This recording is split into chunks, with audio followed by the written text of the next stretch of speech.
Greetings, everyone. Keith here. Hoping everybody's having a good day, enjoying life, living life, loving life. Got John here with us tonight, and want to thank everybody for your support. So please hit that like, share, and subscribe. Oops, we lost John. There's PayPal link down below for anybody that wants to share some love, and of course the StreamYard link is down there for anybody who wants to join the panel. Tonight, we are talking about mental disabilities. The insanity continues. We're going to go over some more shorts and have some light, open discussion about the drama and excitement that hits these video venues and what it all means. And so I don't have anything particularly picked out. So it's just going to be a random set of shorts that I've got a list that's piling up. So what do you think, John? What's going on?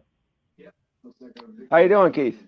Good. It was a really great show yesterday, so a lot to soak in, Yes, thank you. It was a 4-hour stream, I believe it ended up being, and a lot of good information in there. And of course, even though that's a lot of comprehensive material, but again, it's just tying together information that we've been going over. And so when you start paying attention to the grammar and stuff that repeats itself, you'll see how it plays throughout the jurisdictions. That's what we're looking at. Yeah, it's because it's hard to get an investment dictionary that comprehensive. That's why it was really helpful.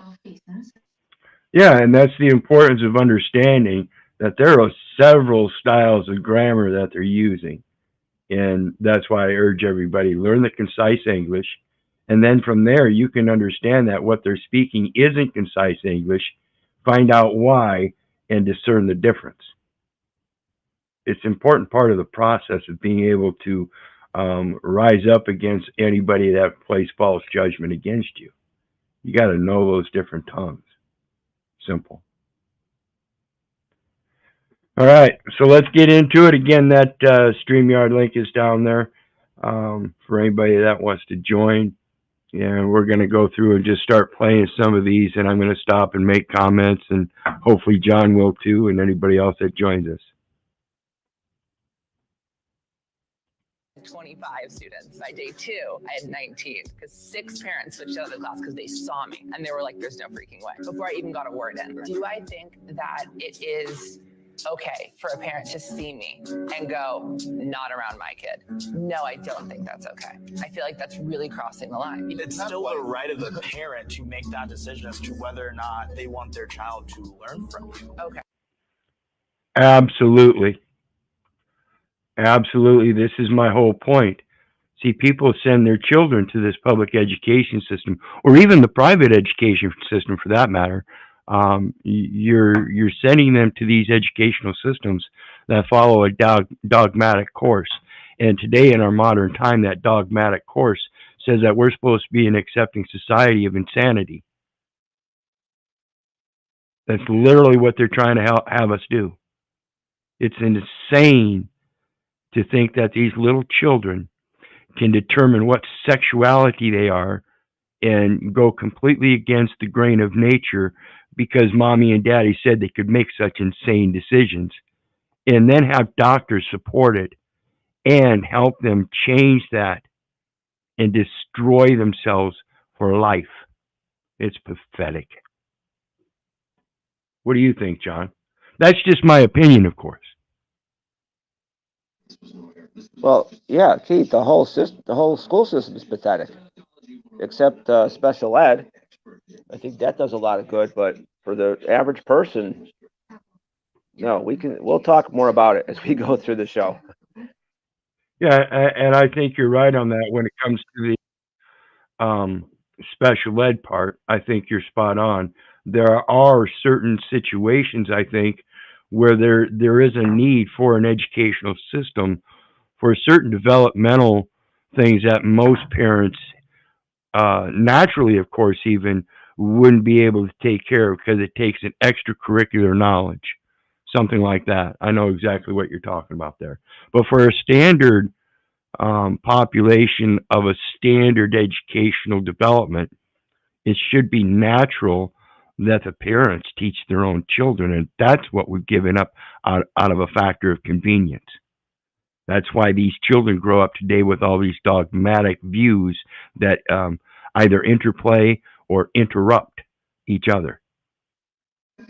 Yeah, and the teachers don't even know the individual needs of each kid.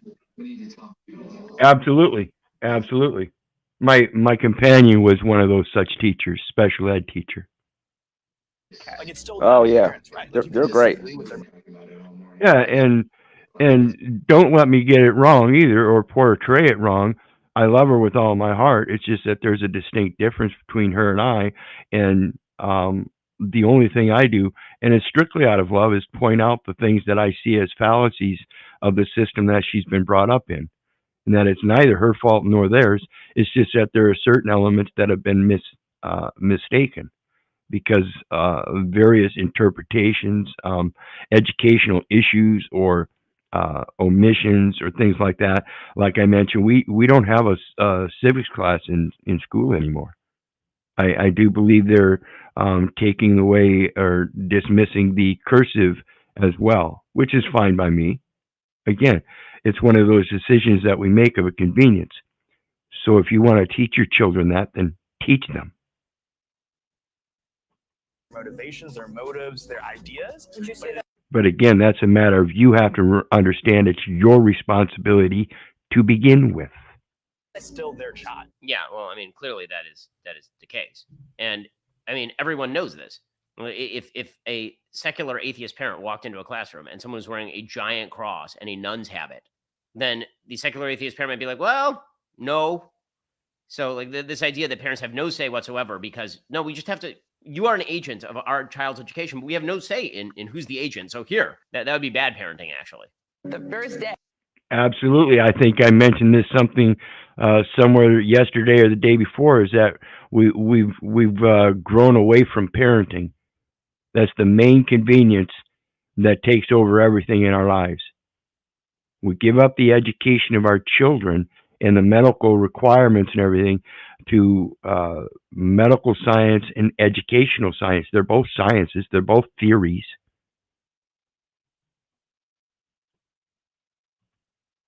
So the next one, let me start this over.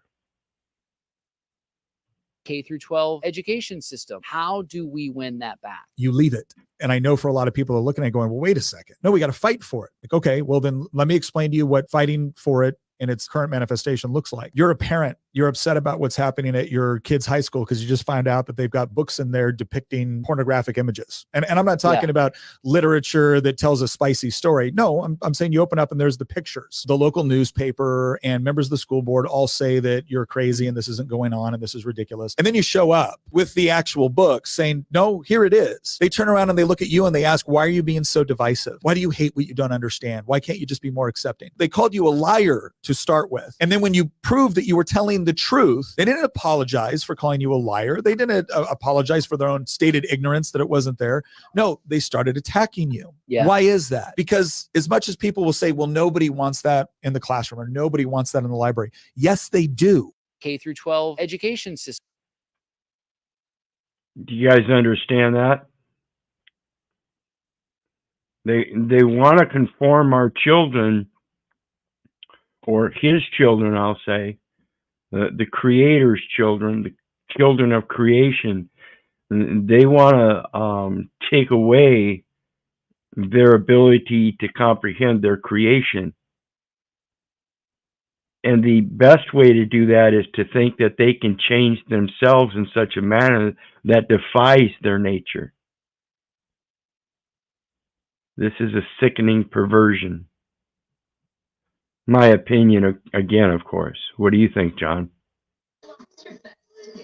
Well, I mean, the whole system, all the words they put in too, like pupil, it's a black hole. I mean, right? Isn't that what a pupil is in the eye? They're telling you right there. Session sounds like SESS, not S or SESS. C. It's faculty sounds like factory. Absolutely, and It's all relative to being able to, again, displace the child's natural spiritual talents by delineating them through manual exercises. It's kind of like a muscle memory technique. And that's why they teach you memory. Remember this, remember that. They don't teach you to think for yourself in an intuitive or instinctual manner for your own interests, despite the rest of society. Yeah, and they even give you a square head at graduation. Yep, and you move that tassel from one side to the other to signify, I understand now. No, you don't.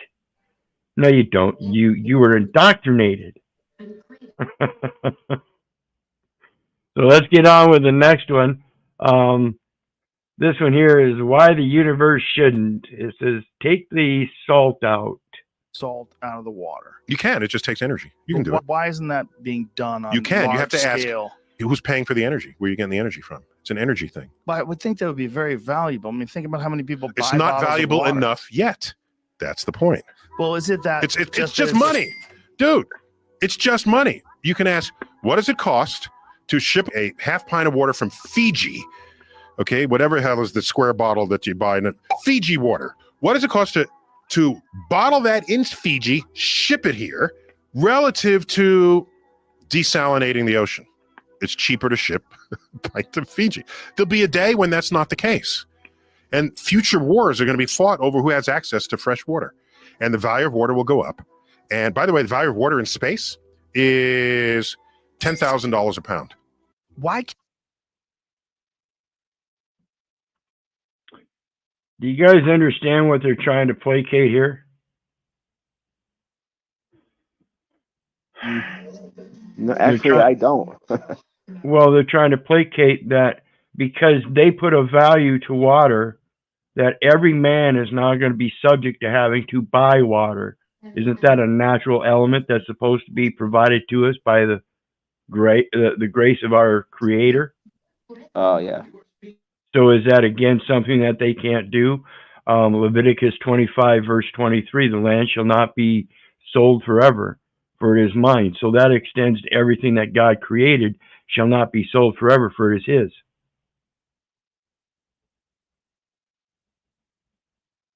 This is why the children of the brethren of Israel shall not be sold. They shall not be stolen. If any of the brethren of this, if anyone shall be caught stealing one of the brethren's children of the brethren of Israel, and make merchandise of him, he shall be put to death. You're not supposed to be buying and selling anything that God created. You remember the law is uniform throughout all jurisdictions.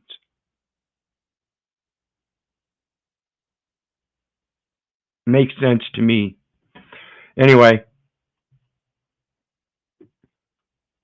let's get on to the next one. This is XRP Ripple Buckle. XRP Ripple, buckle up, Michael. Oops.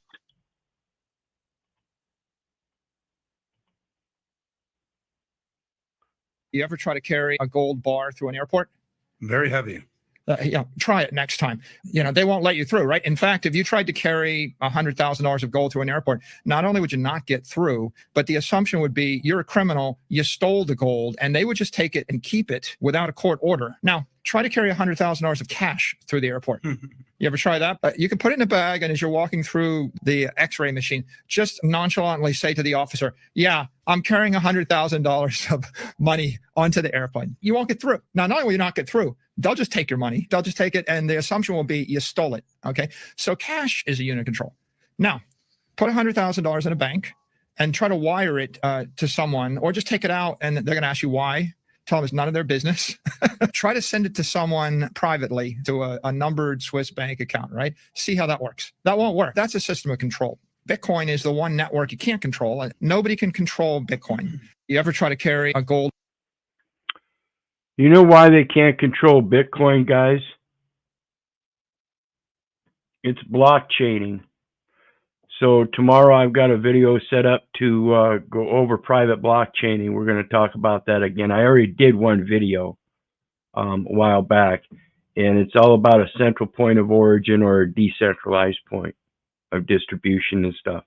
So we're going to go over that again tomorrow night. But that's what we're talking about.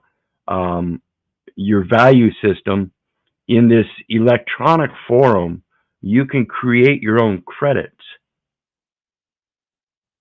just by the data elements. See, that's what they're doing. When they get things on credit, like I said yesterday, that credit on their account is considered an asset because now they can convert it to a paper form as a bond or Federal Reserve notes or even as some other kind of asset through an electronic auction. All kinds of ways of converting the credits. Everything is operated on credits. Used to any device used to obtain money, property, labor, or services on credit. Get that in your mental thoughts at all times. Everything is on credit. And it starts at the DTC, electronic credits. Yep. That's the Depository Trust Corporation. So let's get on to the next one.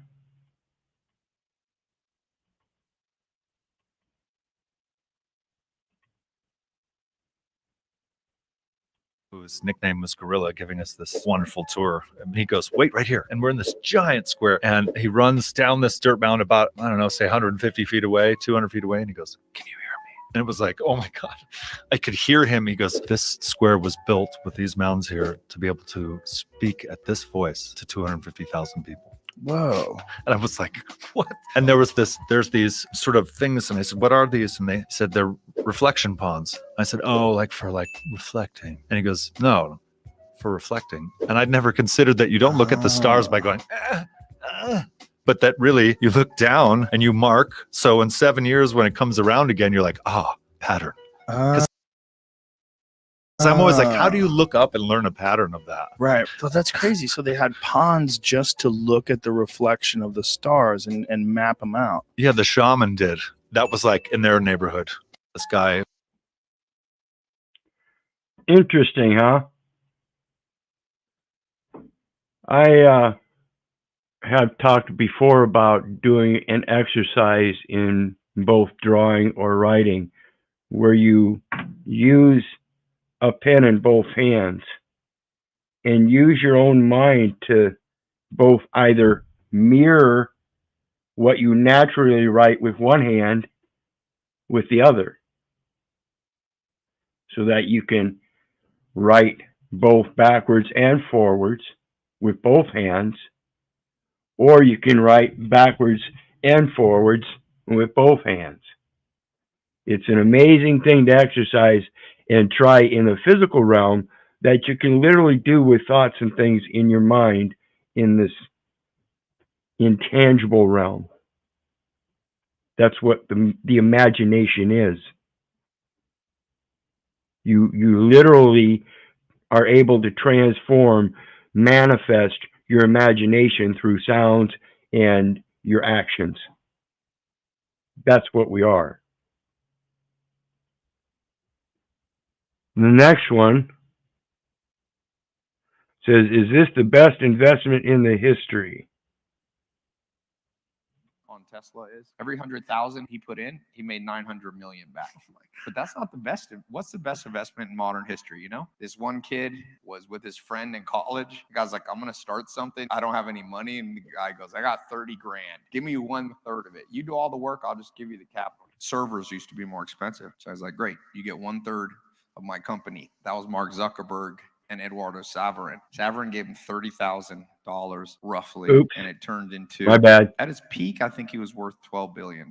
He made so much money, he left America. I think he moved to Brazil or Argentina, revoked his US citizenship. Now the IRS changed the law and call it the Eduardo Saverin rule. You can't leave America anymore when you sell a company without paying an exit tax. That's You can't revoke your US citizenship.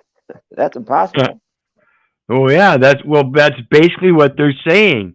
They're telling you, okay, if that U.S. citizenship was a gift upon enumeration at birth, before you can give it up, you got to pay taxes, right?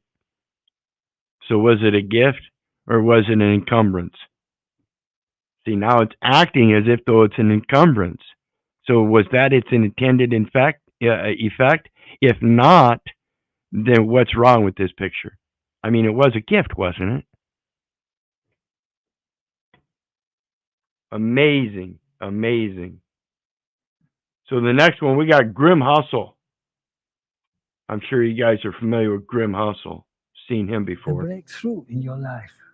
I have a simple but elegant advice for you. Disappear for 33 days. Go to a place of the old world where silence and hospitality will embrace you. If you disappear for 33 days in silence, you will receive some benefits, Bratan. Number one, disappear and leave your technology at home, and you Good advice. disconnected from many addictions. Number two, disappear, and your vision and intuition will return to you. Silence in nature, far away from the cities that eat your soul. You need a vision. Without a vision, you are just a slave for those with a vision. Disappear. That's that imagination, vision, imagination, same thing. A forward vision, something you see yourself doing. That's an imagination. And find yourself and other good people along the way. Be honorable. If you want. Absolutely, absolutely. Be honorable at all times. At all times. I'm going to drop the StreamYard link down there for anybody that might want to join the panel yet. Hit that like, share, and subscribe button for us. And remember, there's a PayPal link down below for anybody that wants to share some love. And our next one coming up, we have Benny Johnson. Says, this is why we need men. I think I remember this one. No. Do we need men? Honestly, no. Do we need men? No. Why? Because they suck. I'd give anything to watch those women spend a single day as a plumber. Go be a plumber. Operate as a plumber for 9 hours. See if you can last. See if you can cut it for a single day in a manual labor job that virtually only men do. And then you'll see exactly how necessary and essential men are to society. See, and I'm not saying that there's not a place for women in society. And I'm not saying there's a place for women in society and they should be disparaged. But that in certain places that they have in society, even in the sports arena, it should most certainly be separated. This transgender shit is bullshit, I agree. If you really want your feminist rights, that would be the extent of it, is that you have the right of separation and knowing what your place in society really is. And it's not in men's sports, nor is it man's place to be involved in women's sports in those capacities. This is just ridiculous. It's insanity. It's a mental disability. Again, just my opinion. How about you, John? You dare to say anything on that? I mean, No, I don't like any extreme movements. You know, feminism, right wingers, left wingers, all the way. I hate anything extreme. Yeah, it kind of shows that there might be something that's a little out of balance. I'll tend to agree. The next one we got, Trump tells NATO leaders to pay. This is something I've mentioned before. You know, in 2019, they agreed to go ahead and do something in accord with what President Trump was spouting about when he was president, because he went up against NATO and said, mentioned that, you know, all these other countries that weren't paying their taxes, and the United States was footing that bill. We were no longer going to continue footing their bill. They were going to have to pay up. And so we're going to see what this guy says.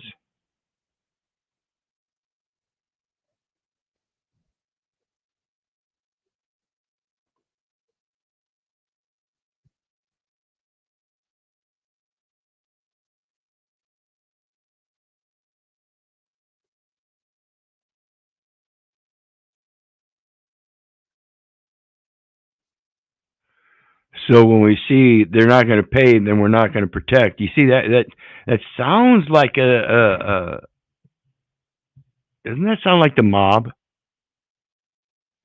Doesn't that sound thuggish? Doesn't that sound like a gang?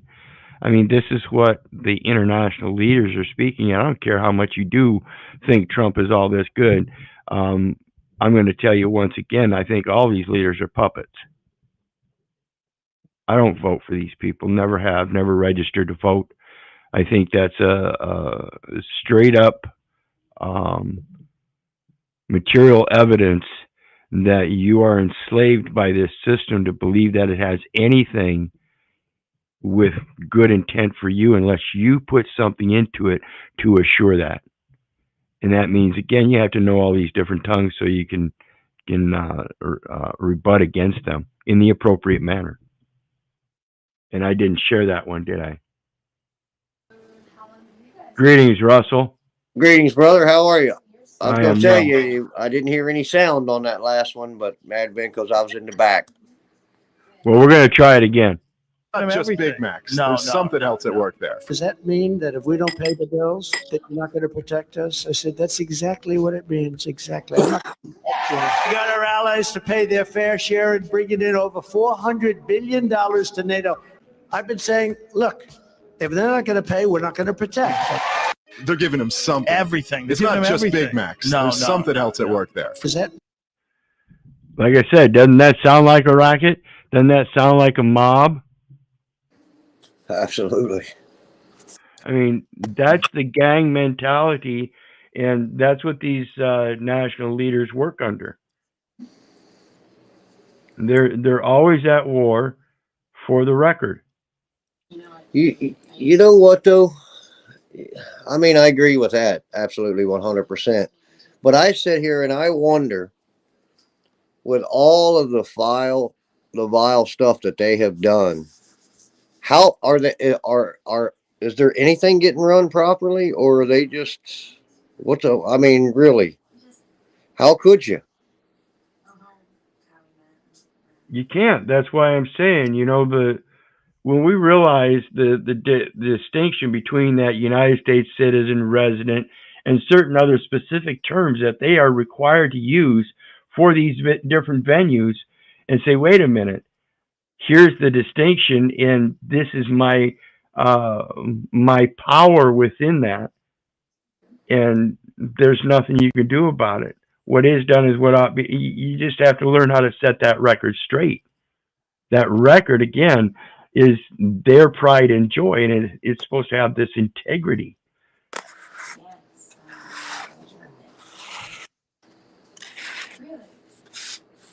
So let's look at the next one. This is Trump roasting both Bidens, I think. Yeah.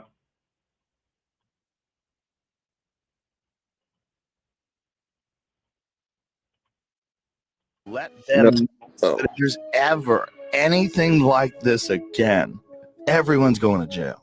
Yeah. People that shouldn't go to jail are going to jail. They were there with love in their heart. That was an unbelievable, and it was a beautiful day. I am inclined to pardon many of them and say it will be a large portion of them. They did a very...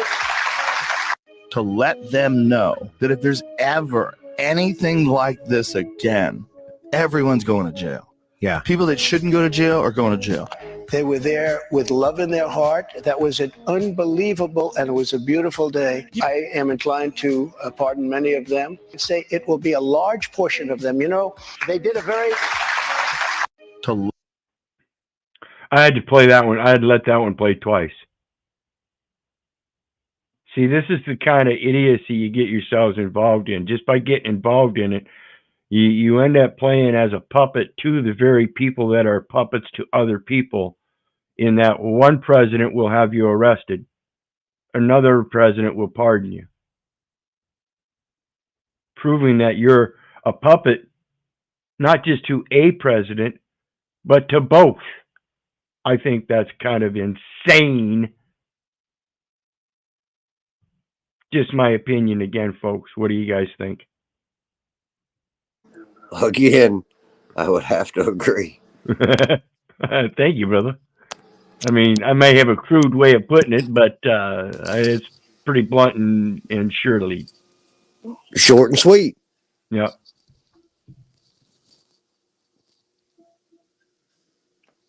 I think All right. Well, let's all the bullshit out there, we ain't got time for much other thing than clear, cut, and concise. Yeah. And that's all we need to do is get to a level where we can discern things assuredly, clearly, concisely, with our own discernment, because we know we have those powers, and that's what it takes. It doesn't take remembering what everybody else has been telling you. It takes you to be able to get outside of that box and do your own thinking for once. Take back those responsibilities and quit putting it on what everybody else told you to remember. That's the problem. Let's take a listen to this guy. Not accused of a crime, it says.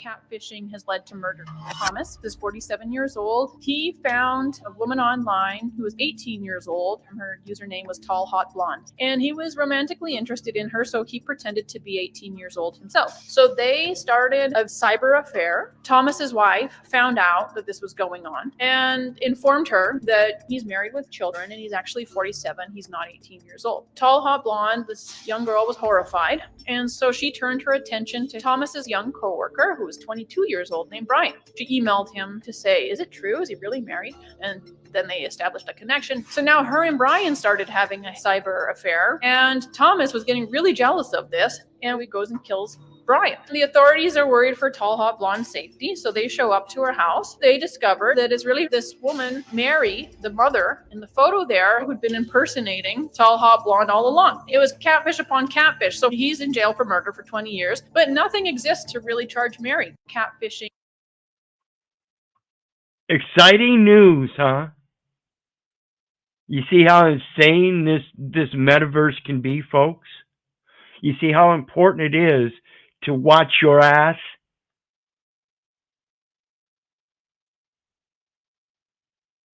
Even if you think you out there catfishing, guess what? You getting catfish. You think you're the best? You better learn how to humble yourself. Just say no thanks. I know that's trouble. I don't want none of this shit you're dishing out. You have to understand, this fictional metaverse is not real. And if you keep taking the things that other people put out, whether it be their opinion or their intended attack, as an attack, then you succumb yourself to the fiction, proving that you're the one that's weak. They're doing it with intent. You're showing you don't have intent. You have weakness that succumbs to that. Come out of her. Quit remembering the bullshit. Start learning how to think for yourself. The next one, this one goes to this supposed medical thing that everybody was all up in a hype about. It seems still to be up in a hype. We still have new strains and things like that. Yeah. For what? No shots, no tags. That's faulty because I have shots and I have tags. Okay, can we go provide them? No, I'm not. We'll provide it in court. Okay. So that's where we're at right now. You can sign it that you received acknowledgement of this paperwork, the citations, or you can be arrested and then you'll go to court soon. They need that signature, guys. That's what I'm saying. They want to arrest me. Because they're citations, they have to. Yeah, but you can't. That's unlawful to arrest me. It's not. It's actually in the law. Can you tell me what that is? I would have to look it up right off the bat. I'll wait. But you if can you look it up can. as well. You have a phone right there. You can look it up as well. Because that seems criminal.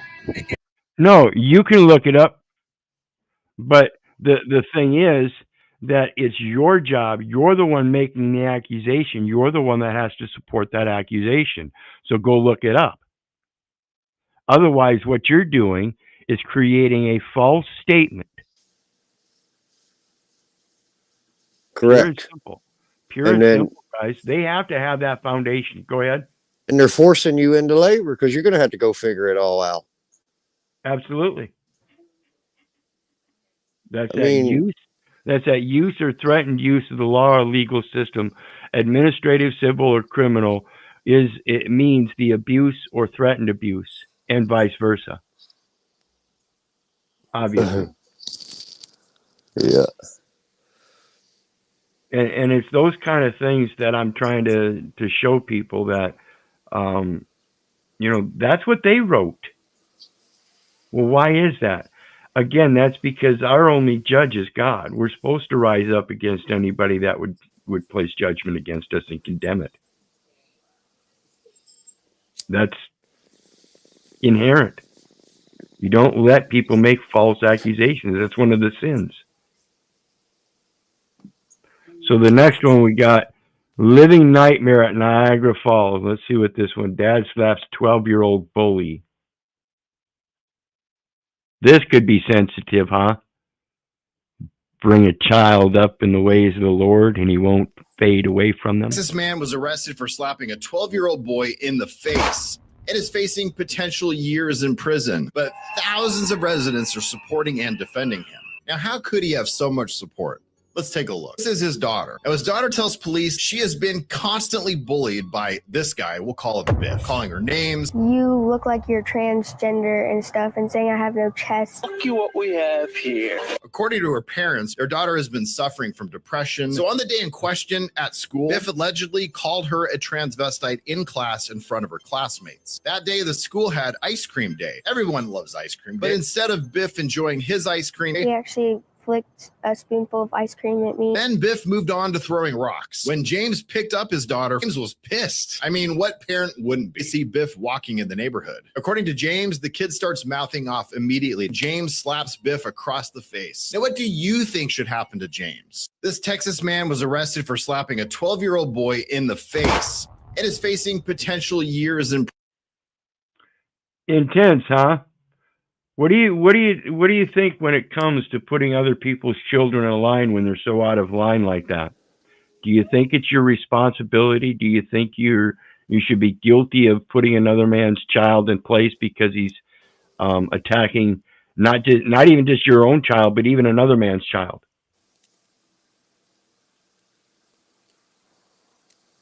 I think, again, this goes to that thing about knowledge. The true benefit is knowledge. And if you're not going to be a priest unto me, then I can't be a priest, or I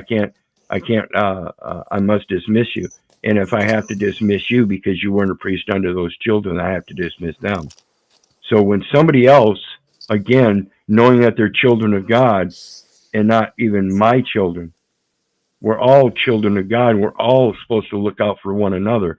So when an adult is not looking after their own children, it's up to the other adults to step in. This is the very basic principle of it takes a village to raise a child. And it's not to dismiss that parent in those behaviors, but to help build a quality, natural interaction in such events. Instead of squabbling and fighting with your little ones, you learn how to command them in a nurturing and intellectual way so they understand you mean business and it's for their own good. That's the greatest way of showing love and protecting them. Mom and dad. That's a dual role. Just my opinion again, folks. I mean, stop me if you think I'm so wrong or anything, or even feel free to interject and give me any other opposing dynamics, your own opinions, whatever. That's why we're doing this. Let's see what this one is. I don't remember this one. It says, I'm just a cabin land. Oh, okay, yeah. This is just a stereotypical loser. I think this guy says this because he smokes a lot of weed. All day on the couch having the munchies, Yep. stuffing their faces with potato chips, and don't actually do anything because they have no motivation, they have no drive, no ambition. They're basically just losers. So don't be a pothead, or you might end up like me. Stoners, potheads, they're lazy, they're bums. They just sit around all day on the couch having the munchies. He's being stuff their sarcastic. faces with potato chips and don't actually do anything because they have no Mm-hmm. motivation. They have no drive, no ambition. They're basically just losers. So don't be a pothead, or you might end up like me.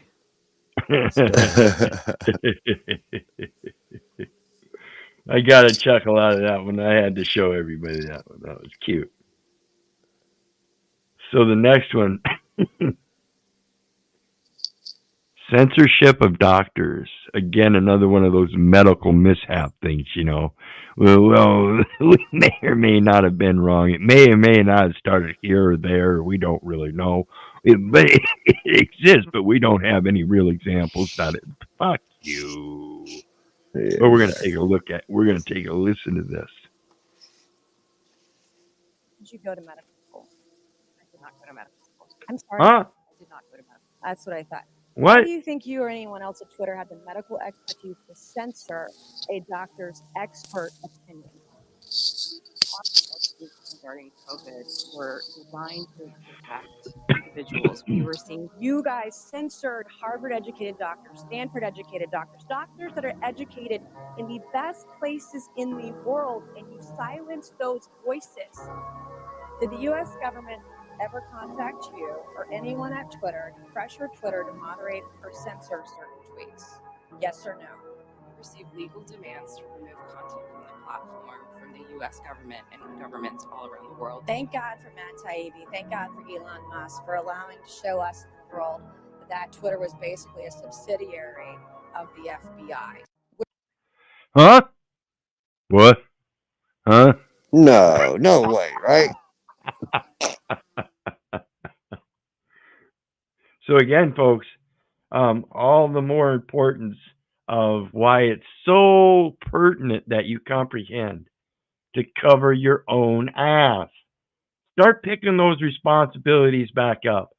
Learn how to appreciate your abilities to do for yourself what no other man really can.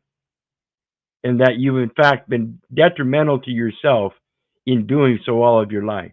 Again, folks, I was a fucking fool all my life.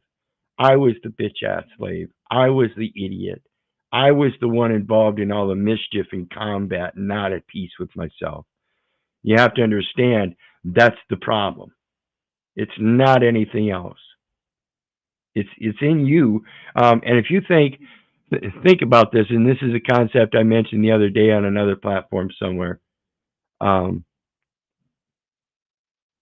If you think this world is the test of the devil, and yet the scripture still tells you that God created this world, and if he created this world as a test with the devil as the ruler, isn't it God's test? So we really have to understand the insanity of what's been put before us as the devil. It too is our own damn self. We are our own devils, just as we are our own creators. We are our own destroyers. Simple basics, folks. Our perception of the problem is the problem. Half the time. Absolutely, I'll agree with that. Now here we're talking about Mr. Logan here being a influencer. And that's what we're talking about in this metaverse, guys.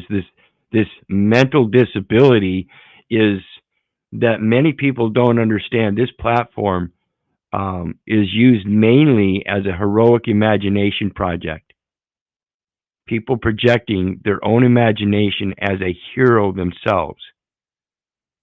And it's according to their own imagination. So if that imagination says they're a hero by being able to put other people down through some kind of false construct of language, placing false judgments and stuff, particularly in a metaverse, to see if it's got some kind of physical effect, you have to be able to comprehend that's the only thing they're doing.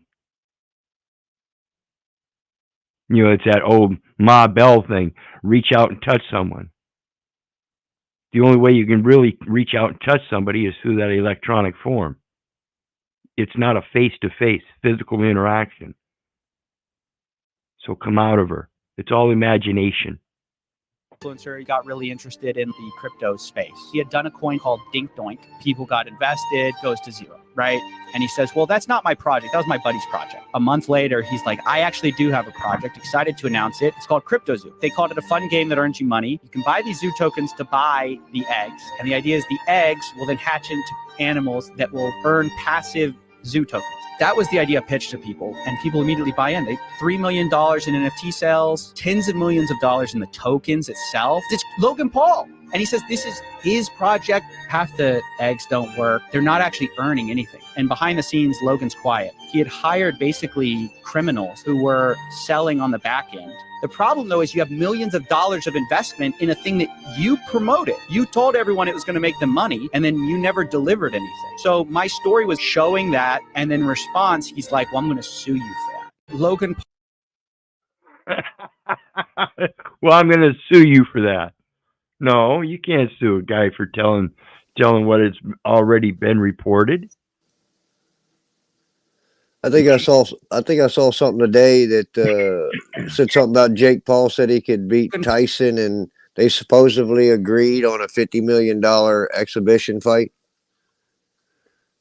Wonder if that's true or not. He said he could take Tyson though. So Tyson's gonna what, go back to training at what, 53, 56, somewhere in there, 56, 53? Come on, I don't know. I don't know either. But be interesting. Yeah. I don't think you'd be able to beat him though. I don't think so either. I think, see, and that's part of that. What he's trying to do there is make this metaversal platform become a reality. He's a good salesman. Yeah, and I was just gonna say, and it's all about marketing for him. Yeah, Tyson, it's not about marketing. Right.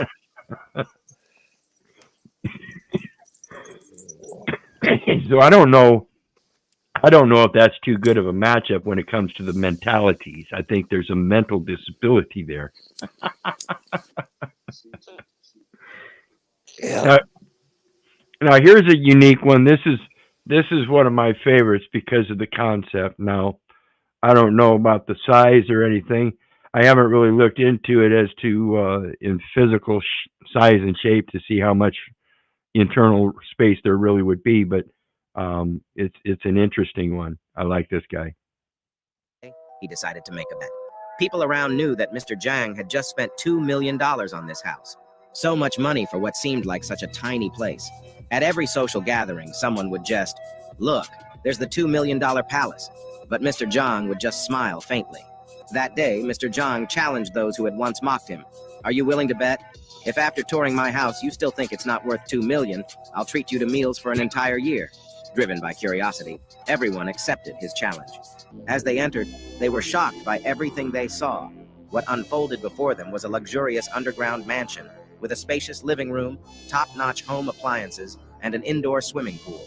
What surprised them even more was a flight simulator present there. Upon seeing the simulator, they immediately wanted to give it a try. And after they tried it, they fell in love with it. It transformed the house into a scene. A forest ranger found a nearly... Everyone ridiculed this man's tiny house. Anyway, you get the point there. That's an interesting thing there. You got the front part that looks like this tiny home, but he's got this whole extension underground. So it's another one of those things of sometimes you have to be able to imagine what's not there. And that's all he did, was he reversed that.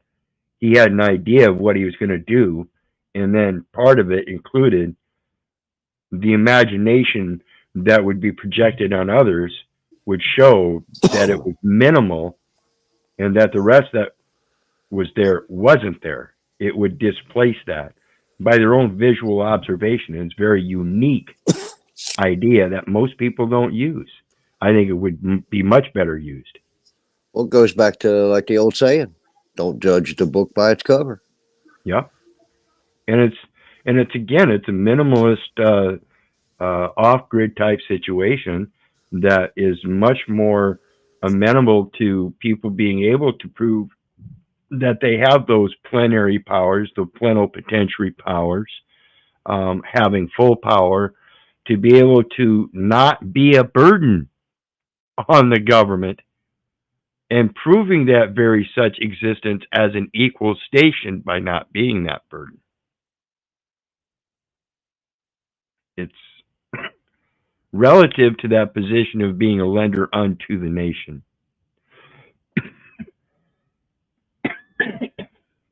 Now, I always like Nick Freitas, and he's always spot on things, but sometimes he brings some humor to the thing and to the platform.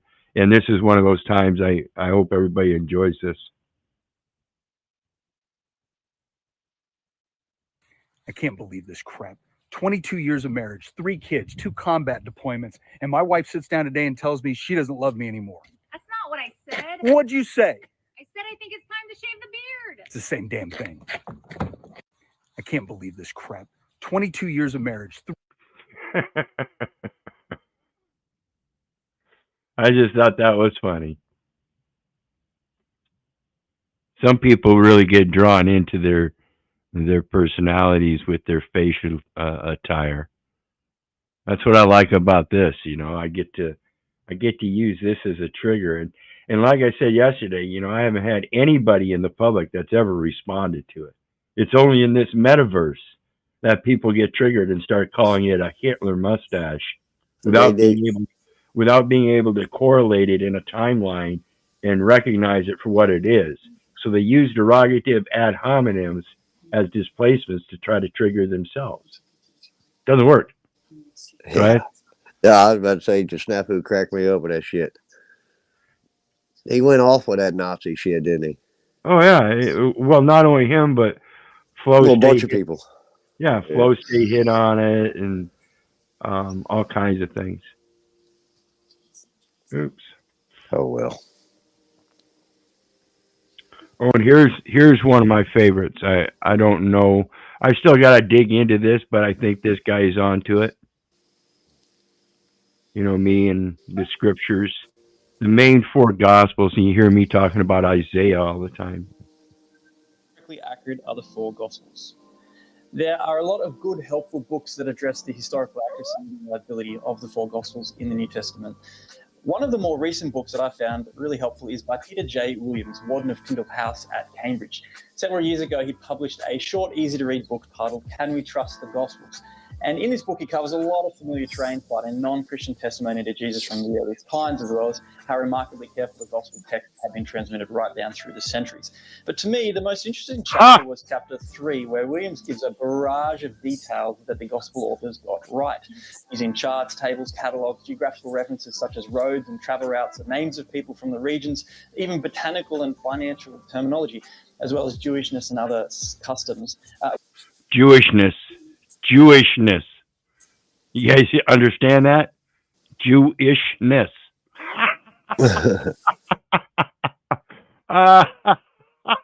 Williams admits that none of this makes the Gospels true, but it does show that any theological intent or literary artistry contained in the 4 Gospels does not compromise their historical accuracy. Does not compromise their historical accuracy. I'm sorry. It's been misinterpreted, at least 13 different times. Here, there, no. And of course, we've got these omissions and these additions and different translations and correlations and what? Yeah, truth invites questioning, all right. I urge everybody to question everything. Do not believe me. Do not believe the neighbor. Do not believe the government, for crying out loud. Do not believe your mother. Do your research so you know.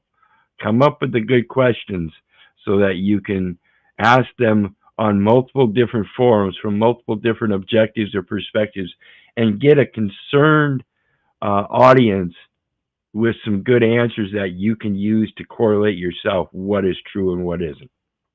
It's the only way you're going to do it. You can't live on the word of any one man or any group of people until you learn how to discern for yourself. Keep believing, folks. Keep believing. Oh, here we go. Michael Knowles. I'm always interested in what this guy says. On the table was supposed to say how they met their partner. They go around Tinder, Zap, or whatever. And I said, my wife and I met. We don't remember. It was either homeroom in middle school or a district orchestra in elementary school. The girls were dead silent, just staring at me slack-jawed. I said, what? Okay, you're not a very romantic crowd here, huh? And they said, oh, I assumed you were kidding. They couldn't believe that somebody would marry his high school sweetheart. Like that wasn't even a possibility. 40 years ago, that would be the norm. Think about how radically the culture has changed. And then what did they do? They all said, oh. So there's this longing, especially among young women, for some semblance of traditional normal life. They know it's a good thing. They're longing for that. Everyone around. See, what he's speaking on there is the change in the traditional lifestyles, and this is proven through the acceptance of not just the feminist movement, but the civil rights movement. And now we have the gay rights movement, the homosexual movement, whatever, transgender, transvestite, all of these different things. Are they true? I mean, who do those kind of rights really apply to? And if they apply to them, can they enforce them as if those are rights on somebody else? I mean, are rights enforced onto somebody? Or is that something that somebody can enforce themselves in proper circumstances, of course, without infringing upon the rights of others? See, this again is the insanity. It's pathetic. Now here we got Nick Freitas again. And I think this is a great one in relations to the different roles that we play in raising our children. Bring a child up in the ways of the Lord, and he won't step away from them. Mothers raising teenage boys, and yeah, I kind of do. There's a couple things you might want to avoid and some things you might want to encourage. For instance, when your kids were little and they came to mommy to kind of fix their problems, right? They kissed the boo-boo and all that stuff. That was great. And that was good things. It's as they get a little older and they become young men, though, they don't want to feel weak and vulnerable. They want to feel strong and capable. And one of the ways a mother can really foster that and call that out of her son is to do things like ask them to take on tasks for you. Ask them to lift the heavy things. Ask them to do projects that require physical strength because your boy wants to feel strong and capable. Also, ask them to do things like check the locks at night, or if the dog's barking, ask them to look out the window to see if everything's okay because they want to protect. And this gives them an opportunity to not only feel strong and capable, but to actually protect their mother. And in a way, thank you for all the times you protected them. See, and that's being able to, again, bring a child up in the ways of the Lord, keeping your houses in order, knowing that the man of the house gets his command from our Father which art in heaven, for there is but one Father, and he is therefore in that position a son. And then the mother is the one that bears the Holy Spirit, the legacy heir of the maternal, paternal experience between mom and dad. That's our inherent duty as creatures of his, as it is amongst all other creatures. Again, we're giving up our parenting, knowing the roles and how to bring our children up in those specific natural roles. And that's not to say you can't bring a daughter up in the ways of protecting, because again, you have your own roles of protection as women as well. There are distinct different places. And in those different places, therefore, there are different roles or different things that you implement within those roles that show certain different effects. It's like having multiple different kinds of dogs. You might have a couple little kneel yippers that would bark if they heard the slightest sound, a couple mid-sized dogs that would protect the children, a couple of very large-sized dogs that would confront anybody at the door. It's a matter of putting your houses into order and being able to observe nature for what it is and enhance that for your own protections. And as stewards of everything else, it works naturally. This is what I talk about with the water shedding. If people got properties that were, like on the desert's edge and stuff, and started doing some water shedding and spread that greenscape back over that desert and resurface the deserts with more plentiful and abundant life. Why aren't we doing that? That's our intents and purposes. Anybody else?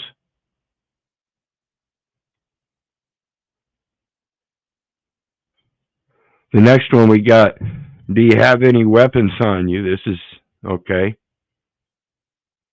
Sir, before I take you out of the car, I just got a few questions I got to ask you. Do you have any weapons on you right now? You do. Like what? This right hand and this left hand. Now is not the time to make jokes. This is another influencer. I think he's just taking it from a different perspective. I'm going to ask you some serious questions and I need some serious answers. All right. Do you have anything that can poke me, stab me, or stick me? A knife, pocket knife, anything like that, a needle? I can't check because my hands are handcuffed. As far as you know, do you have anything like that on you? I'm not sure. Do you have any drugs or alcohol on you as far as you know? I don't think so. Okay. He drank them all. When we get inside the building, if I find anything on you, that's going to be another charge. Oh. So tell me now. Will I go to jail?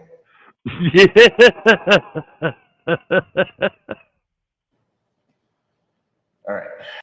All right, sir. Yeah, I guess I wasn't expecting that. That was pretty funny. Greetings, Warrior of Truth. How you doing tonight? Hey, how's it going, man? We are well. We are well. We're just going through some more of the insanity. Talk about various different mental disabilities that we all go through in life.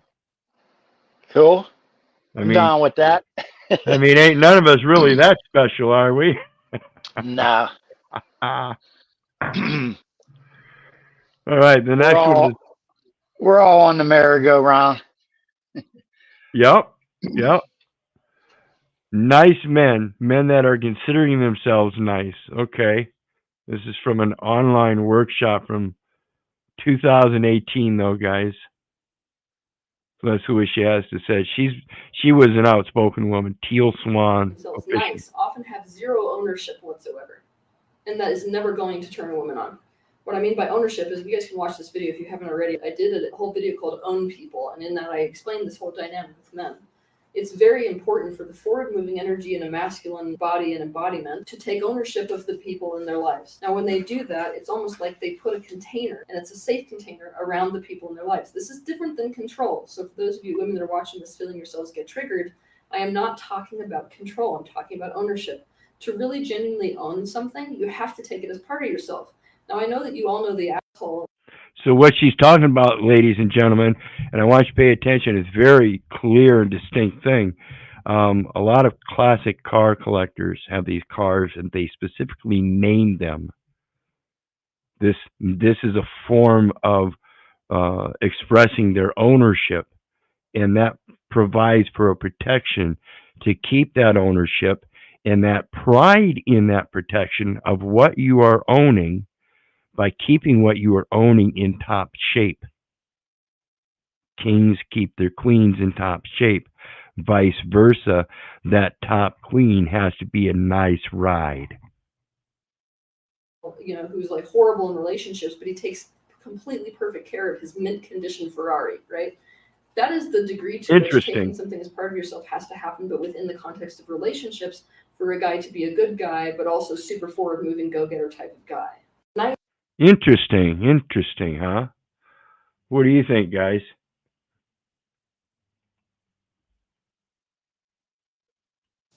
I wasn't paying attention. I'm sidetracked here, but I'll be right back. Yeah, I think that's typical. Well, I think she was spot on too, and that's pretty good for a woman. And I think she's being spot on as a woman. She knows her place in. I think she's understanding that as an educational thing, and I think she's doing very well at it. Yeah, I people, used to watch some of her stuff back in the day. yeah, I would think people would be able to, most certainly be able to view that, and even if you have your own opposing views and dynamics, still be able to take things from what she said and improve upon your own views and objectives. I think she's very varied in her topics and expressions, Yep. opinions.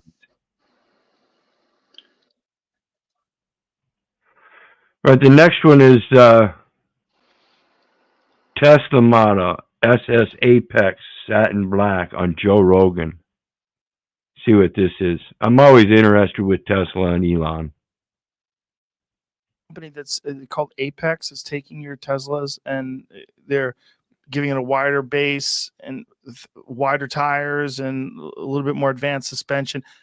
Sure. How do you feel about that? Do you sounds good to work me, with sure. them? Are you cool with those people? Yeah, I mean, I'm off. Yeah, go ahead.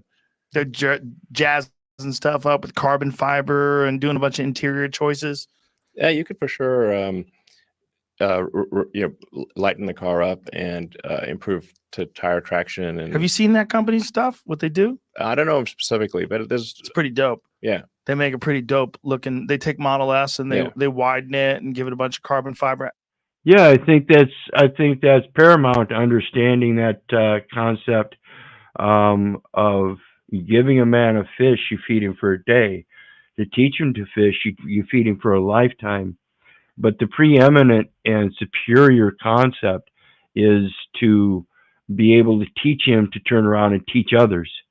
And the only purpose we would do that is to be able to improve, prosper, and abundance. And that means if we find a better way to fish, then why not teach that as well?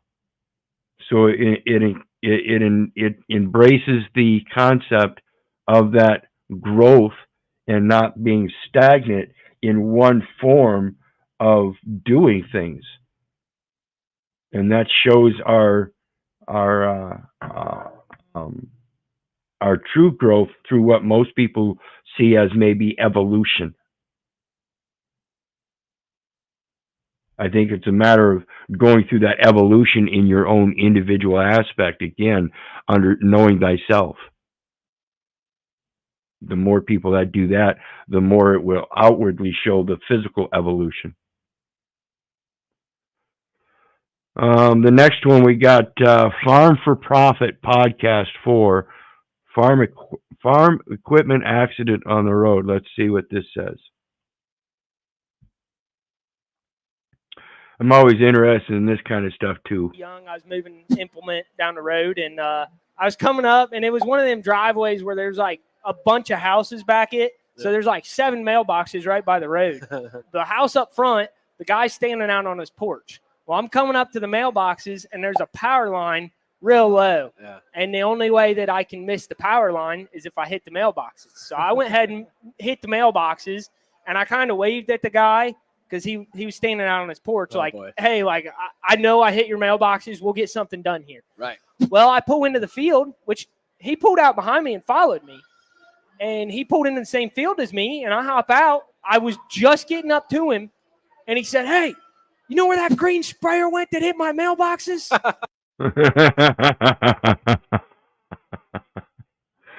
Some people are blind.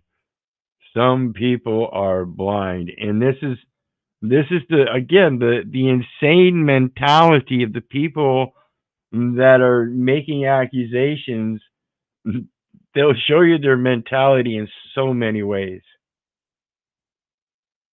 And I urge you to just quit getting involved in the insanity. Understand it for what it is. And do what you can to avoid it, obviously. But when you have to be confronted with it, just be the upper hand.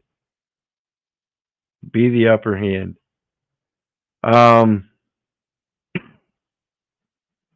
Okay, here we're going to have somebody spouting off about Elon Musk. And again, this is just somebody else's opinion. I'm playing it to get some objective reviews and comments.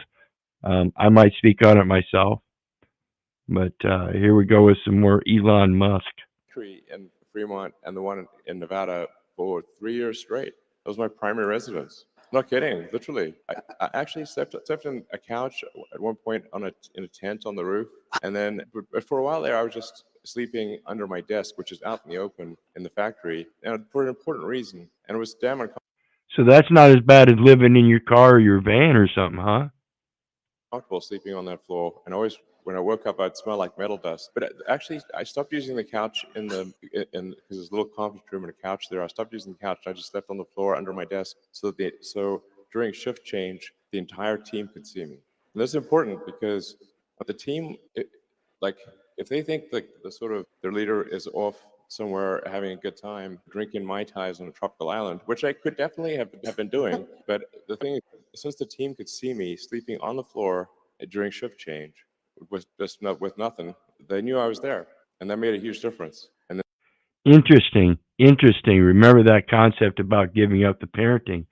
So if the parent is just there and they see him there, wouldn't the children, particularly if you're the only ones that are bringing those children up in the ways of the Lord, and not some teacher outside community people bringing them up in their dogma, but you're the ones, I think that would be the enhancement of that very process, helping them learn how to use their own discernment by seeing how all those people act differently, and specifically inconsistent and contradictory to their words.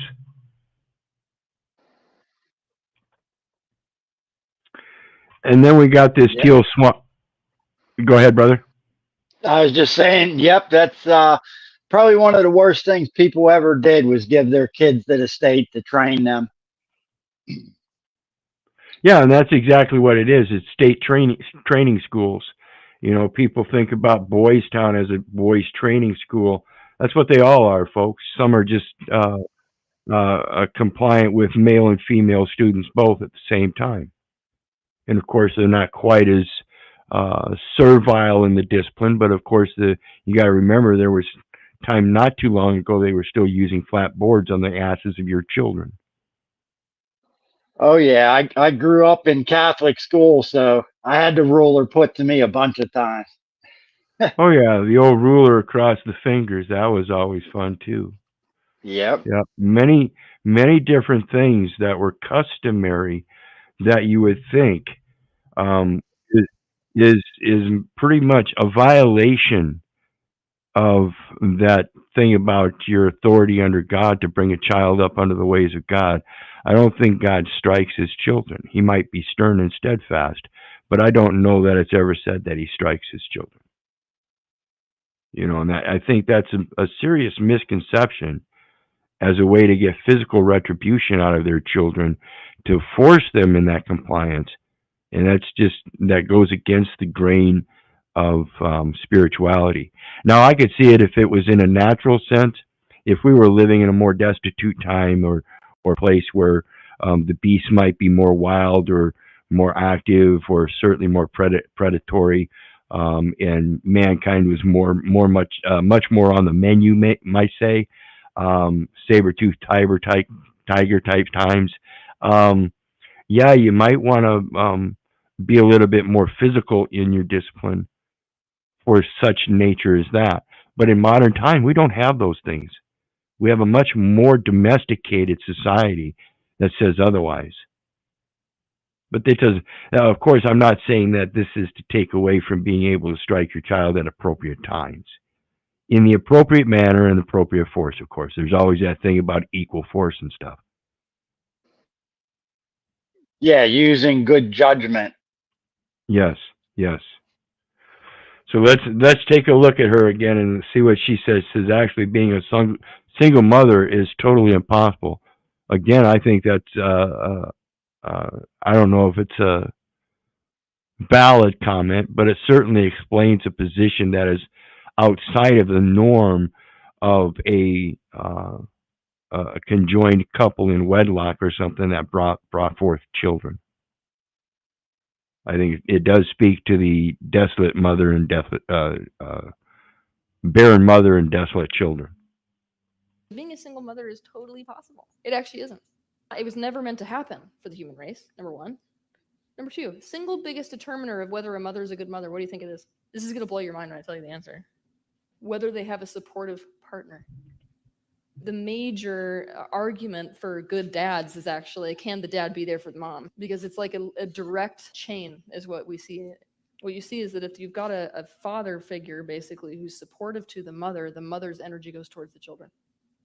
And so if the father's not there, again, we have a patronymical national authority through a welfare for mothers and children. Again, not mentioning the fathers. So again, it's specifically directed and generated for that purpose, and that is the separation of the man as the head of the household. Now the woman becomes dependent upon the state for those protections that the man would normally bring. That being financial protections as well, whether it be being involved in that financial system in a certain capacity, or being able to rebut it and issue your own deeds of trust and financial documentations. But the second Yeah, that the whole war that's been going on between masculine and feminine needs to stop, because women think they're going to be a man and men are acting like women. That shit needs to stop. I mean, there's definite roles, and it's been happening for a long time. I'm still dealing with that from my ex and the kids, and her putting herself in front of everybody, even the kids and me. So that's why we're not together, and that's what's caused me a headache for 20 years now, 18 years. Yeah, and that goes to one of those conveniences of being able to use that financial system to support such things as single mothers. Not just, and I'm not saying it's the women's fault or anything. What I'm saying is there are certain positions that are played out, and you can see it in the record. And so we have to think about the gentlemen, the brothers, the people that the fathers that any class of people that would leave a child behind as a father for any reason shows that he is not a protector in fact. Yeah, it's also the mothers trying to be competitive with the father instead of working with the father is what I had to deal with. I'm the better parent. I'm the one that's more supportive. That kind of attitude that brought about all kind of problems instead of Yeah, working exactly. together. Exactly. And she turned my kids against me, and that really hurt me. And everyone it's hard for, unless you go through it, when your kids get turned against you, it's hard to understand how that feels. Right, and this is also why, and this is also why I urge people to understand that concept of keeping your house in order. As a man of the house, you have to have that full power of recognizing this in the women you choose. So in that choosing, in that courting, that's where your original court is.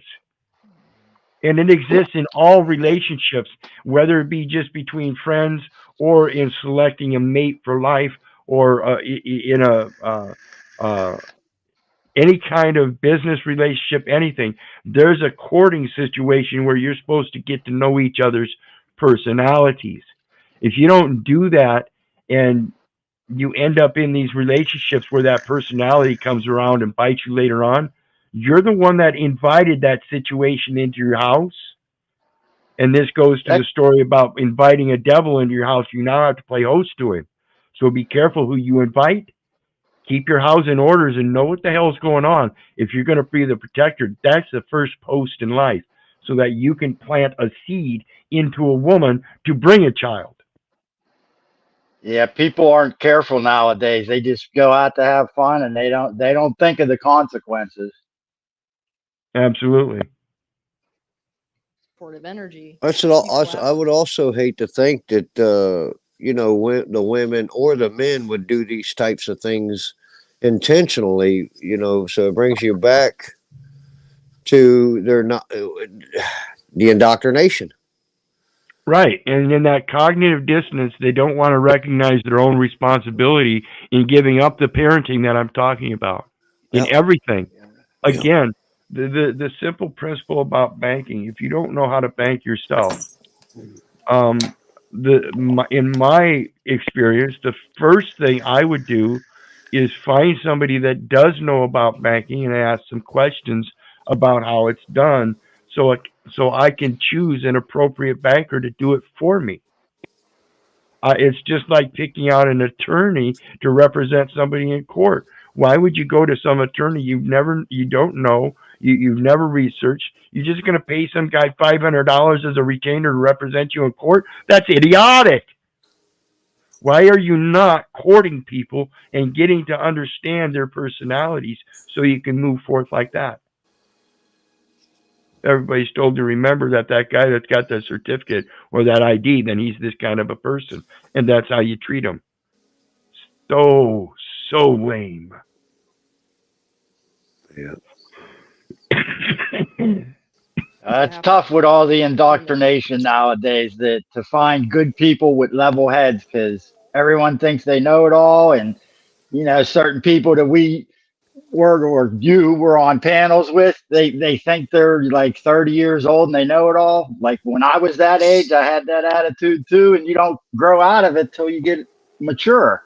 So it's hard to deal with Absolutely. people nowadays. Everyone thinks they know everything. Absolutely. No humbleness at all. You think that gets me is somebody, other people claim to know other people when each one of us come through this journey of life with certain trials and tribulations and the fires that we've walked through to get here. And obviously those are of many and many different sorts. So it is impossible to judge. Yes. Blindly. That's a crock of shit saying I know myself, so I know you. Yeah, That's bullshit. to judge blindly. That's bullshit. Right. Right. You have to, again, remember, actions speak louder than words. And the reason that is because the actual actions actually follow that spiritual intent. That's right. Yeah. I'm not too That's right. judgmental. I'm not that judgmental of people, but I can see when someone's in their own ego. Absolutely. Me too. It's, again, that's why I refer to that grammar in the language. Greetings, Hank. How you doing tonight, brother? I'm doing awesome. I just came off my book club and I got lucky. I saw you streaming and you had Teal Swan on, which is a bonus. Teal Swan in your screenshot. So this is probably a great panel for me to be on. Awesome. Yeah, we were just talking about, I think she gets very good perspective views from her objective viewpoint. And in that, I think the way she expresses it, I think she's being very earnest about it. And that tells me that she knows her place as a woman, not to be masculine, but to make sure that she protects the fact that she's an educator and she's always going to speak out as an educational form of caring for others. That's a woman's primary role, is to be able to bring a peaceful education, whereas man as a protector is the last line drawn is that protective defense or offense, which becomes the physical violence in order to support that very protection of knowledge. You understand what I'm saying? Each has their own protections that involve a base of knowledge. That God spirit, it's got both a feminine and masculine aspect of knowledge, and they belong in their appropriate places. This is why I don't believe in this transgender ignorance. It's just idiocy that's going against the natural balance. I believe those appropriate places are where the balance comes from. Absolutely.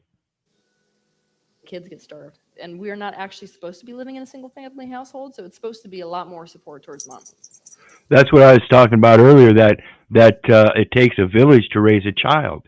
So that if situations do happen between the parents, it's not a matter of dissolution of the family, but being surrounded by a village of support that will help bind that family back together for that very error by correcting it. That's Yeah, that's the I have a improvement and growth that we're supposed to go through. Go ahead. yeah, I have a catchphrase for this. That nuclear family is radioactive because pretty much unless you have like a whole bunch of wealth, it's just gonna fall apart within like 5 to 10 years. Yeah, you have to, and it's a generational thing. You have to pass it on. You know, and even the scripture talks about that. Says that it can fall apart in one generation, just like you said. Now the Good to next see. one. Good to see you, by the way, Hank. Yeah, it's the first time I met you, Warrior Trooper. I think that's what you talked to me. No, it's 5-speed. Oh, it's Russell. Yeah, Russell. I think I talked to you before. Yeah, once or twice. Yes. You can continue on, Wiz. All right. Now the next one, you guys know me. I've said before, I really don't want to be doing this stuff anymore. I'd rather be outside in nature and stuff. And we've got our own dogs, and we have fun with them, and so I always enjoy ones like this.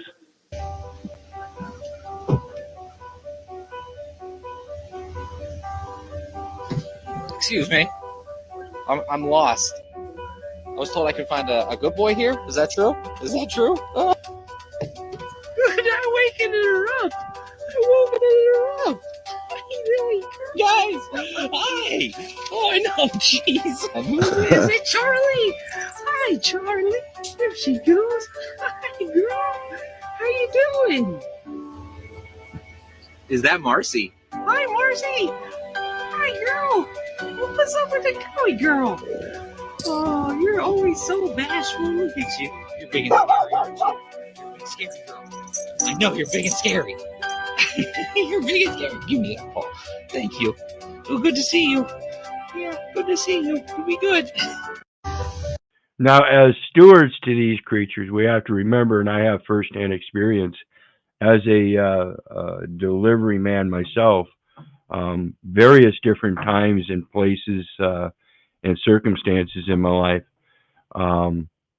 And that's one of the best tactics if you're going to be a delivery driver is the treat thing. But we have to remember that all dogs are not the same, just like people. There are certain things that some dogs may not cater to when it comes to those treats, and you might get yourself in trouble. So make sure you check with the pet owner first before you just go around giving treats to these animals, no matter what. Yeah, also don't give dogs chocolate. It poisons. Absolutely, yeah, absolutely. That's why I say you've got to go forth with knowledge in these interactions. You have to think about all creatures. You have to minister the word of the gospel to all creatures. That means we're the stewards to all creatures, including each other. And that means we have to know what's good for each other. We have to know what's good for the animals. And again, like the scripture says, it says he doesn't have want for anything for the even the tiniest birds, and yet they survive. Why do you think he's not going to take care of you? So the next one. Wow, this one sounds interesting. Again, the insanity of a value system is what I'm looking at here. It says 114 stones for 114 stab wounds. So I'm peaked.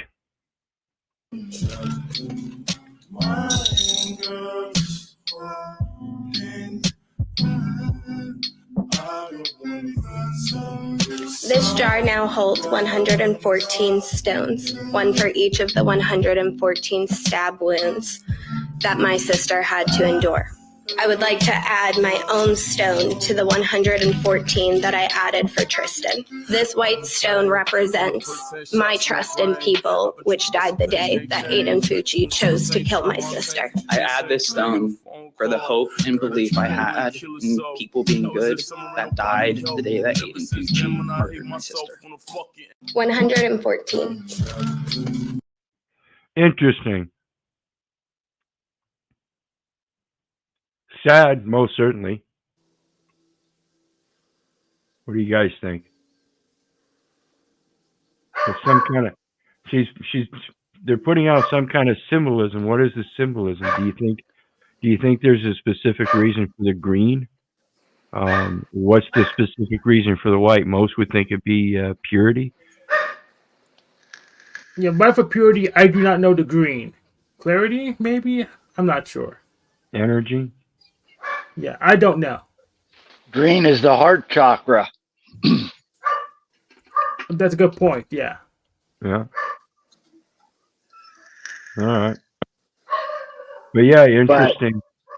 If you let someone kill a part of goodness in you because of an act that may have been done by God to teach you something, then you haven't learned your lessons. Bad things don't happen to you, they happen for you, right? Well, yeah, and that's why I say we have to be able to look back upon our own experiences and dilemmas and incidences and whatnot, and be able to reflect upon those and learn from them. And this is our ability to be able to criticize ourselves. And most people don't like criticism to begin with, and of course, certainly not from others. And this is a reflective defense to just ignore it altogether. This is, I think this is a cause or effect of the popularity contest, keeping up with the Joneses, that kind of thing. Yeah, I ain't up on the popularity contests. No, me either. So the next one, I got an interesting one, and it goes to the mentality of even our little young ones. Again, we're destroying the mentality or the spirituality through allowing this electronic device mentality to take over our responsibilities of educating and helping these little ones learn their own true natural talents. We're subjecting them to this electronic device realm that is a limitation of their natural talents.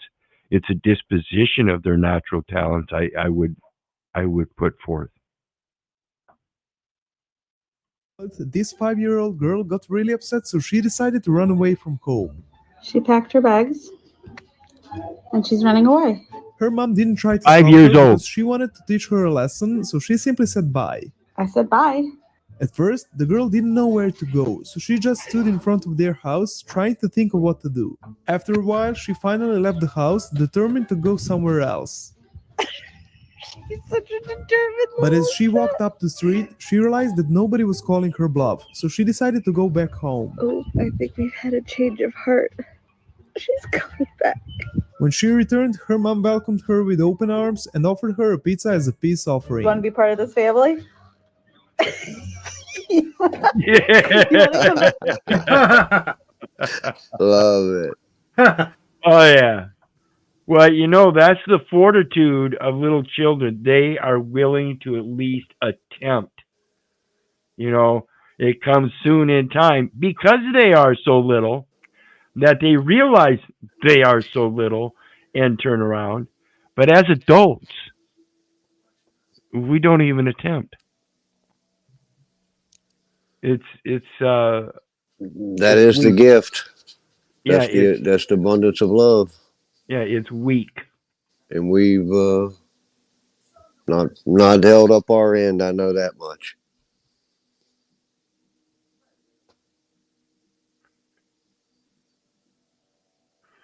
Okay. And then I got catching the coyote that ate my chickens. Straight up. Let's check this one out. I like unique ideas, again, because we're supposed to have dominion on this planet and be stewards, so that if we're raising a flock of chicken, we need to keep the coyotes out. And then we have to have some kind of solution for that. So I'm interested in see what's going on here. Coyote stuck in my property. Okay, Kevin, no, there's literally a coyote behind me. Stop. Hey, buddy. It seems really healthy and adorable. Would you like a protein shake, sir? It's clearly showing signs of submission. See how its tail is between its legs. It's also very, very cute and precious. But this is a wild animal and it could hurt you, so don't ever do what I'm doing. Kevin is literally being more of a threat to me than that live coyote over there. Yeah, I Would you wouldn't like a little recommend this. protein, sir? This is relatively safe. I'm going to use this pole to go ahead and just put that around. relatively safe. I wouldn't recommend this, guys.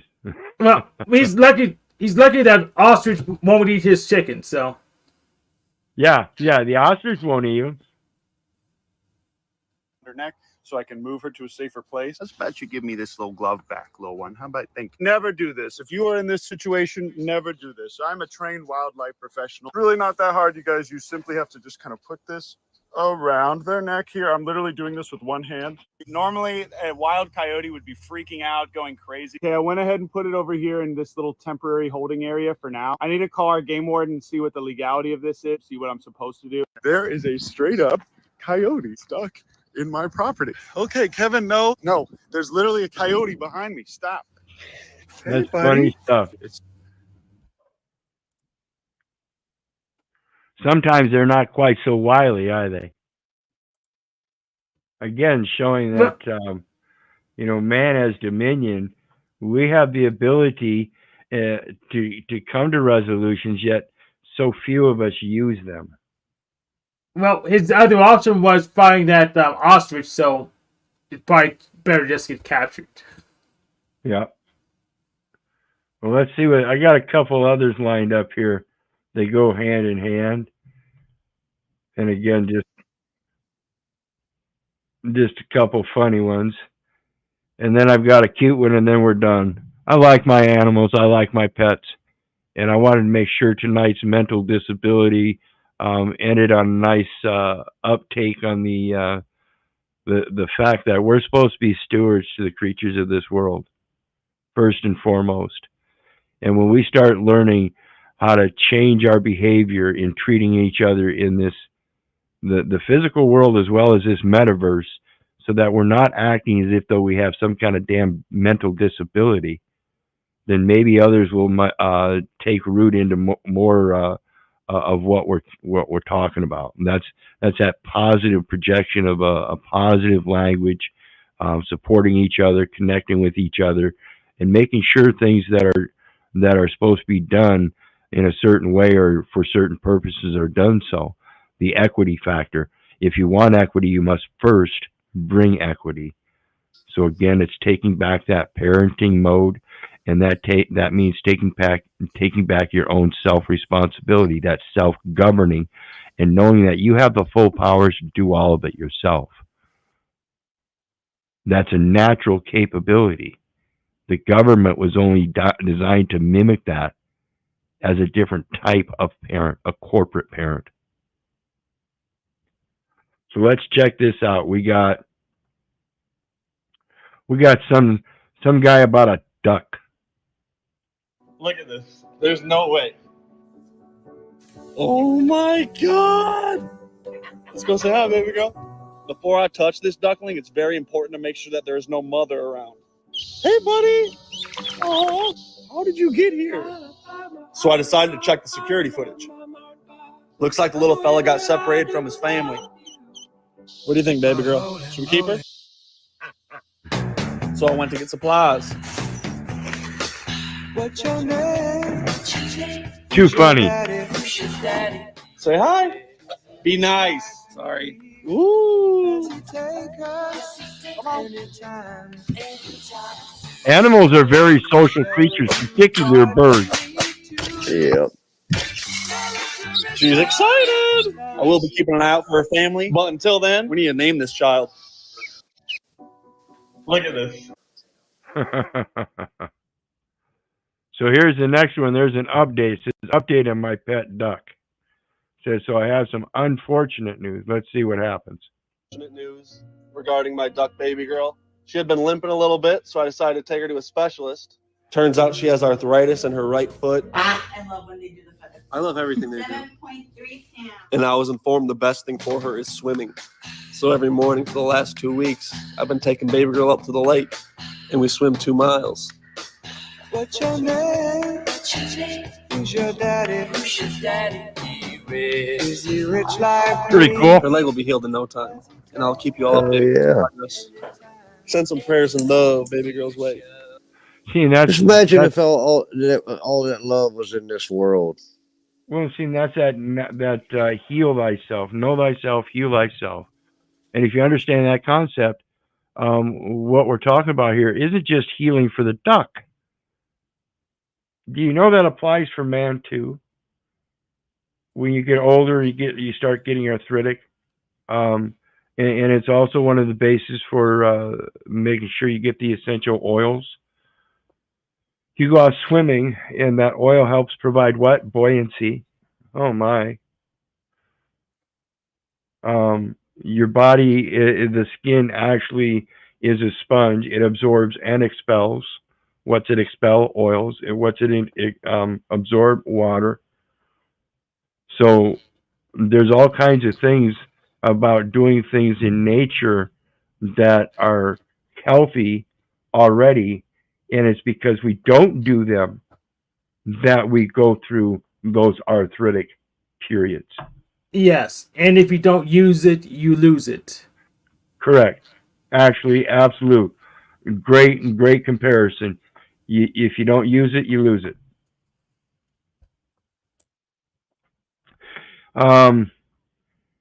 Here we got something about, again, being stewards to animals.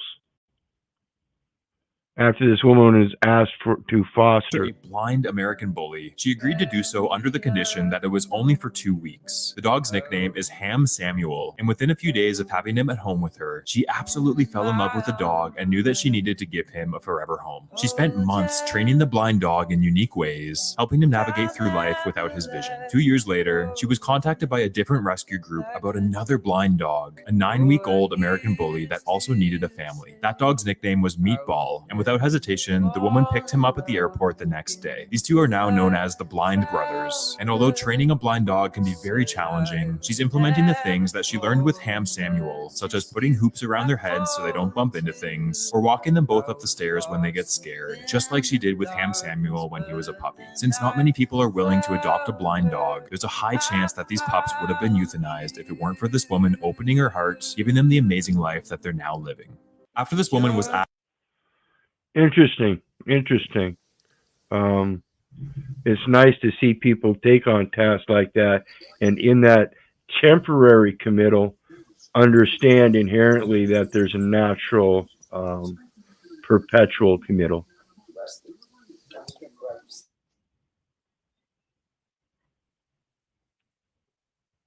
What do you guys think? I don't have anything to add, so. I mean, doesn't that go to?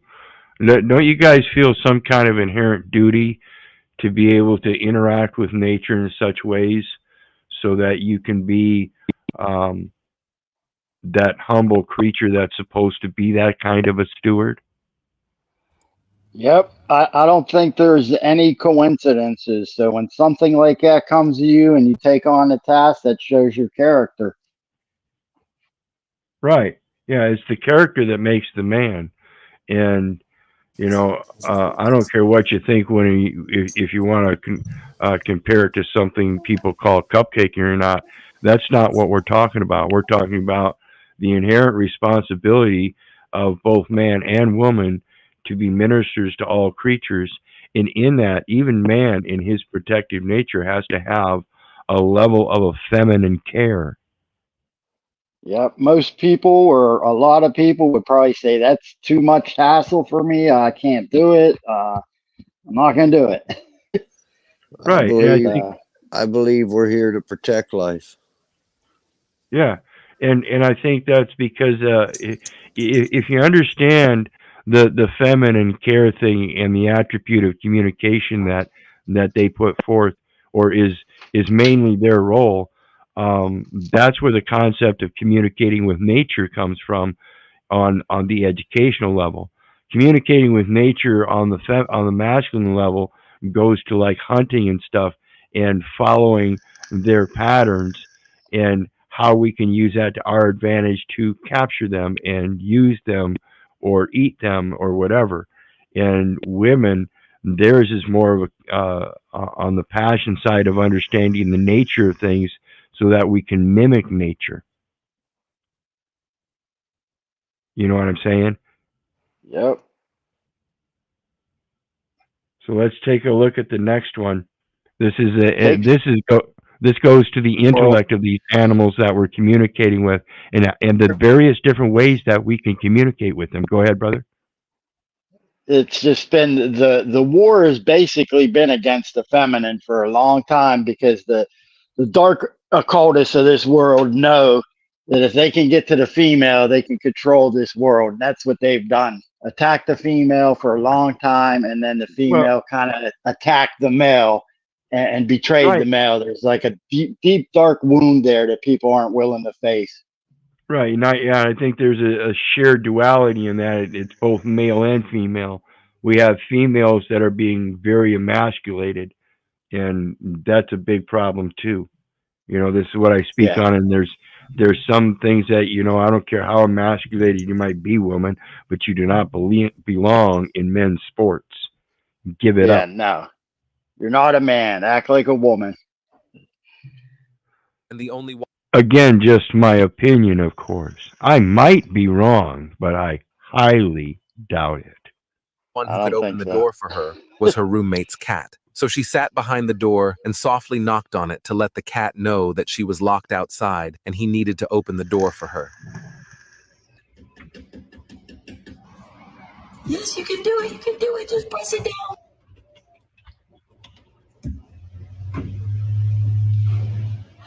Go to keep trying. It appeared that the cat had tried to open the door multiple times but failed, but the girl begged him to keep trying, and after a couple more tries, the cat finally managed to open the door.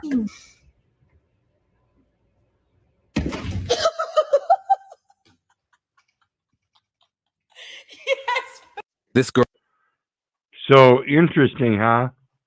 That's awesome. Like I said, guys, it's a matter of communicating and ministering the word of God to these creatures. And there are so many more ways of ministering that word than the written word or the oral word or any other kind of symbology. And many times we can see it being done in a much more spiritual fashion. We see this in various instances where somebody might go to a pet store and the pet picks them out. You ever heard of situations like that? People say, "Oh, he picked us out." Yes. Yeah. I mean, is that... I have one right now that happened to. Myself, a friend of mine got a dog, and I don't know, that dog just, from day one, there was nothing. So did that dog know your personality? And if so, how does he contemplate the human personality? What are the natural signs that he's able to read, or it's able to read off of us, that says, well, we're okay? He can, partner with us in some way. When we think about that, what domesticated dogs? Why is it dogs specifically, and cats even, domesticated to man? And now there's a domestication of many animals. What brought that about? Some kind of, was it man copying wolf tribes in their tracking and learning how to track like wolves did? I mean, where did man learn this stuff? Isn't there a quid pro quo that we are already instructed to learn from Mother Nature? Yeah, because Mother Nature always worked out a whole lot of algorithms for us. So what's the benefit? The benefit is the knowledge of Mother Nature, and therefore the key is to pass on the knowledge of Mother Nature. Therefore, the adage, you can feed a man for a day if you give him a fish.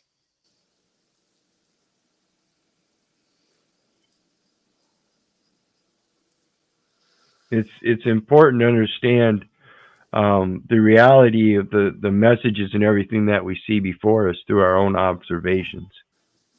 I mean, I always found it fascinating that back in the day was, that's how you fed your families and everything. And today, the only way you feed your family, that fishery, comes from some financial instrument on a piece of paper. Yeah. I mean, it's pretty sad when you really, I mean, when you quit cupcaking and looping and really sit down and want to talk about some serious shit. I mean, it's real. Well, yeah, and that's why a lot of people don't want to do it, because that's at that point of cognitive dissonance again. People have given up so much of their responsibilities, which are actually parts of their lives, their ability to appreciate their own capabilities, and in being able to take upon those, they give up those responsibilities as a convenience and comfort, and they remain in that cognitive dissonance of that very convenience because it's so comfortable. That's the cupcake, not me. Yeah. Yeah.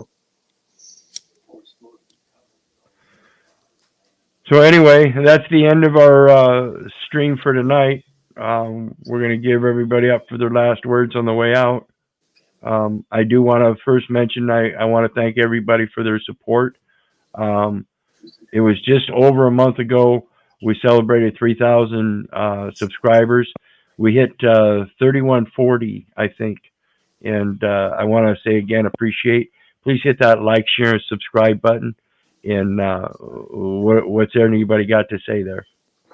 I was lucky enough that I was able to catch you before your show ended, and hop in and just hang out a bit. So I'm just blessed that I could just see you pop up in my feed.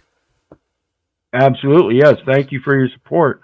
And we're going to be coming back tomorrow to do a thing on blockchain and private routing. So hopefully you can join us on that too. Oh, okay, I may. See you later. All right, thanks, Hank. Russell, Warrior of Truth, next. I'll go, brother. I'll end as I always do. I encourage everybody to be the change you wish to see, and always remember, popularity without a positive purpose leaves no value to future life. Much love, everyone, and many blessings. Love you, Keith. Yep. Love you too, brother. Thanks again. You just muted yourself, Warrior. Oh, we're not hearing you.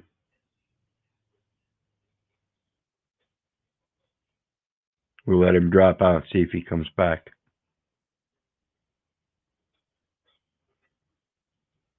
Oh, we got Steve Wilner here. How you doing? Catch me on the on the very end on the way out. How you doing? Steve Wilner here. How you? Catch me on the very end on the way out. How you doing?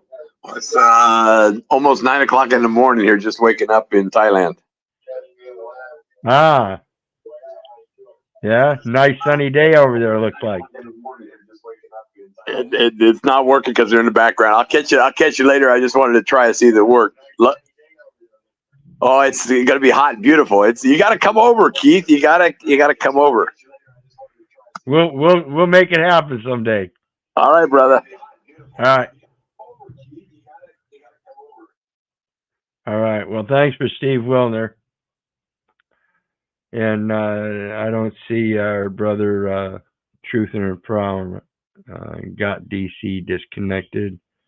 Give him a chance, see if he can come back up. Otherwise,